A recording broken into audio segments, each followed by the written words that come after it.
Another day, another mini vlog. Kahapon nga pala ito mga mamis. After nga namin ni Baby Brie magpa-immunization, kinuha na nga rin ni Mr. yung isdang pinadala sa amin.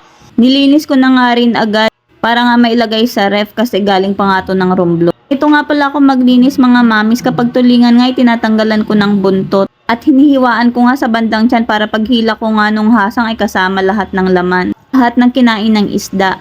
Habang nililinis ko nga dyan ay nag-iisip na kung anong luto ba yung maganda dito. Kailangan ko nga kasi itong lutuin kasi hindi nga magkasya doon sa ref kasi maraming ang lamang ice. Naisipan ko na nga lang ding isaing na lang pala ito para nga pwede pang lutuin ng ibang putahe. Sa mga oras nga niyan ay alas 11 na kaya nagmamadali na nga ako magluto para sa tanghalian namin. At pinahabulan ko na nga rin pala ng ilang taba.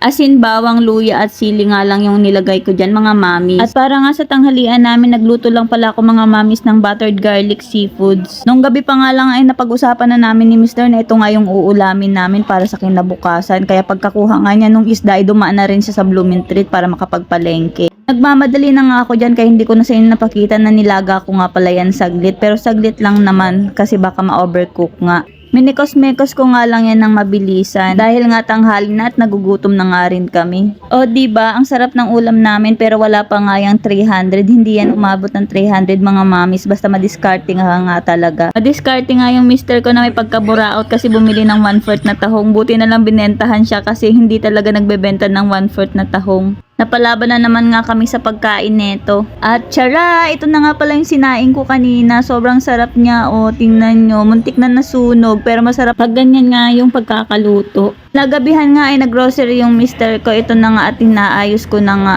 Konti nga lang tong grocery ng mister ko kasi nagbabudget nga siya ng pera namin mga mamis. Siya nga pala yung nagbabudget sa amin sa hindi nakakaalam. Banggit ko na nga rin ito sa mga previous vlog ko na hindi talaga ako humahawak ng pera namin kasi baka ma-stress lang naman ako sa paghawak ng pera kasi alam ko namang na short talaga. Mga binili nga niya dyan ay yung mga kailangan talaga namin. Bili nga pa rin siya ng katol kasi may lamok nga dun sa itaas namin. Pero grateful nga kami kung anong meron kami mga mamis. At least nga meron kami kahit papaano. Pero praying na sana soon makaluwag-luwag din kami. At para mabili ko rin lahat ng gusto ko nga para dito sa bahay. Ang dami ko kasing gustong bilhin para dito sa bahay namin kasi ang dami pa ngang kulang. Pero nga kung ano lang muna yung nandyan, yun lang muna yung gagamitin natin. Kasi mahirap din ipilit na wala nga. Pero sa ngayon nga ipinapangarap ko na lang muna sila. Mas maganda nga kasing pangarap muna. At kung meron na nga ay madali lang naman talaga sila bilhin. Kaya nga para matupad lahat ng pangarap ko nun para sa bahay namin at para sa amin ay kailangan ko ngang magsipag. Katulad nga nitong karton na pinaglalagyan ko ng mga sabon namin at mga shampoo. Sa ngayon yan nga lang muna. O siya mga mamis, hanggang dito na lang. Thank you for watching.